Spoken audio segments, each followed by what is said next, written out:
নমস্কার বন্ধুরা, বাংলা গল্পের সোনাঝুরিতে সকলকে স্বাগত। এ হচ্ছে ভিন্ন স্বাদের গল্প শোনার আসল মজা। প্রিয় বন্ধুরা, আজ আমরা সুকুমার রায়ের ভারী সুন্দর একটি গল্প শুনব। গল্পের নাম দুষ্টু দর্জি। এক দর্জি ছিল, তার মতো ভালো সেলাই আর কেউই জানত না। একদিন তাদের রাজপুত্রের বড় শখের পোশাক ছিঁড়ে গেল, তাই তিনি সেটা দর্জির বাড়ি রিপু করতে পাঠিয়ে দিলেন। দর্জি বসে বসে পোশাক সেলাই করছে আর ভাবছে, আহা, এমন একটি যদি পোশাক করতে পারতাম তবে না জানি আমাকে কেমন দেখাতো। এই ভাবতে ভাবতে তার ভারী লোভ হলো।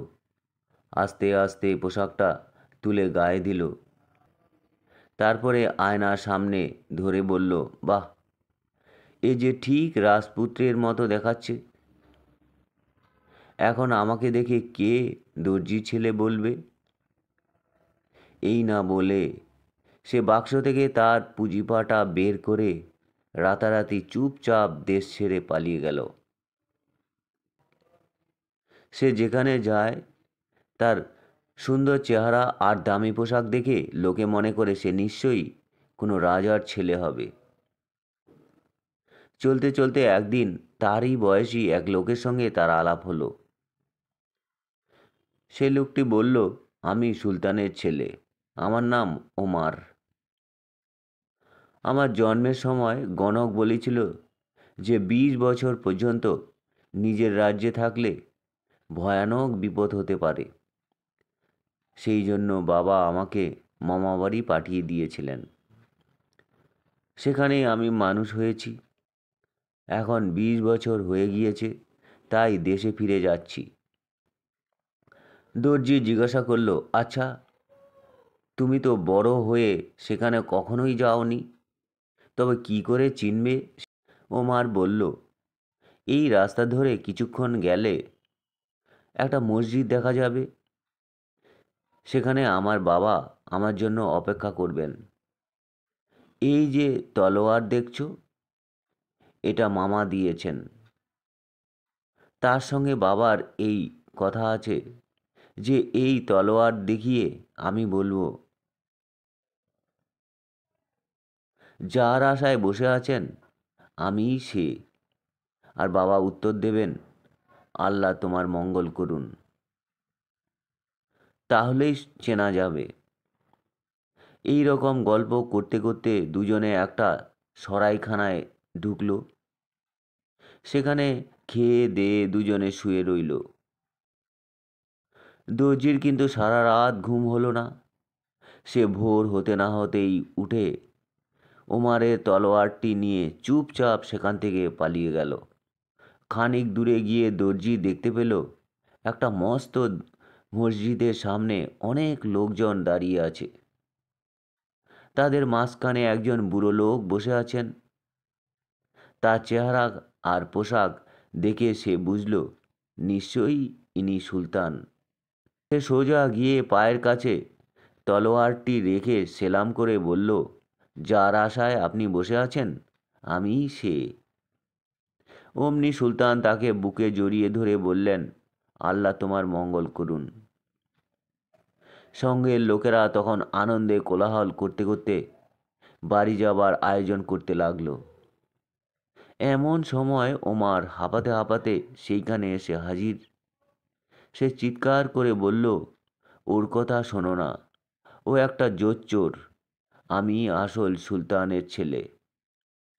দর্জি তাড়াতাড়ি বলে উঠল, আরে, ওটা একটা দর্জির ছেলে, পাগল কি না তাই? সুলতান বললেন, পাকড়াও দেখি, ওটাকে পাগলা গারদে রেখে দেওয়া হবে। বলতেই সুলতানের লোকেরা তাকে বন্দি করে ফেলল।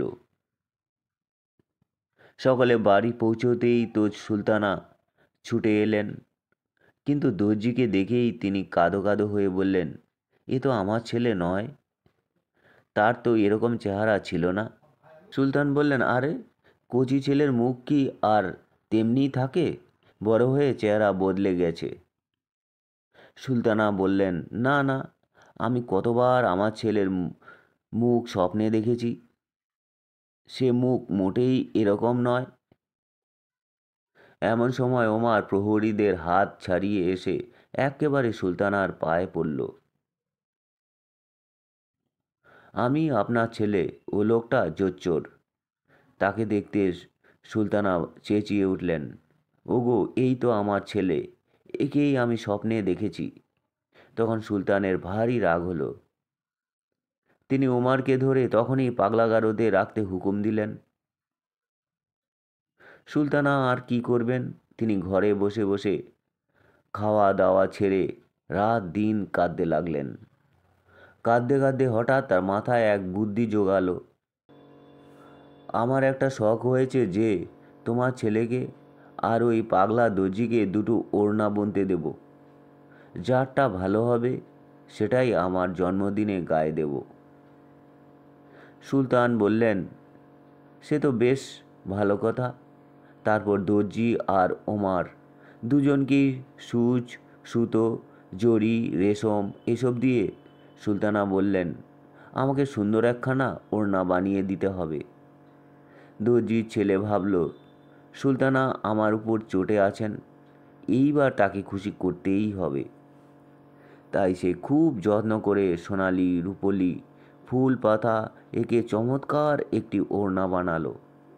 তাই দেখে সুলতানা বলল, বাছা, তোমার হাতের সেলাই তো বেশ চমৎকার, এক্কেবারে ওস্তাদ দর্জির মতো। এমন সেলাই কোত্থেকে শিখলে বলো দেখি। তখন দর্জি ভারী থতমত খেয়ে গেল। তারপর দুজনে ওমারের ঘরে গিয়ে দেখলেন সে বেচারা চুপচাপ বসে রয়েছে। সুলতানা বললেন, আমার ওড়না কই? ওমার মুখ ফুলিয়ে বলল, আমি তলোয়ার চালাতেই শিখেছি, সুচ চালাতে নয়। আমি সুচ চালাতে জানিই না। সুলতানের তখন মনে ভারী খটকা লাগলো। সে দেশে এক আদ্যিকালের বুড়ি ছিল, লোকে বলতো যে সে জাদু জানে। সুলতান অনেক ভেবে কিছু ঠিক করতে না পেরে সেই বুড়ি জাদুকরির কাছে গিয়ে সব বলল। বুড়ি তাকে দুটো কৌটো দিয়ে বলল, আপনি বাড়ি গিয়ে ওদের দুজনকে বলুন এর মধ্যে একটা কৌটো পছন্দ করে নিতে হবে। যে যা পছন্দ করবে তাতেই বোঝা যাবে কে আপনার ছেলে। কৌটো দুটি ভারী সুন্দর, দেখতে দুটোই একরকম, কিন্তু একটার ওপর লেখা আছে টাকার শখে, আরেকটাতে লেখা আছে বীরত্বের সম্মান। সুলতান আর সুলতানা দর্জির ছেলেকে ডেকে বলল, এদের মধ্যে কোনটি পছন্দ হয় তোমার? দর্জি অমনি খপ করে টাকার সুখ লেখা কৌটোটাকে ধরল, কিন্তু ওমার এসে বীরত্বের সম্মান লেখা কৌটোটিকে পছন্দ করল। সুলতান তখন তাদের বলল, আচ্ছা, নিজের নিজের কৌটোটিকে নিয়ে যাও।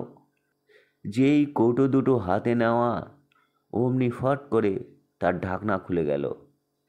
ওমারের কৌটোর মধ্য থেকে ছোট্ট একটা সুন্দর মুকুট আর রাজদণ্ড, আর দর্জির কৌটোয় একটা সূচ আর সুতো। তখন আর কারো বুঝতে বাকি রইল না যে কে দর্জির ছেলে আর কে সত্যি সুলতানের ছেলে। চারিদিকে হইচই পড়ে গেল। সেই গোলমালের মধ্যে দর্জির ছেলে এক দৌড়ে যে কোথায় পালালো, আর কেউ তাকে খুঁজেই পেল না। বন্ধুরা, এই ছিল সুকুমার রায়ের ভারী মজার গল্প পাঠ।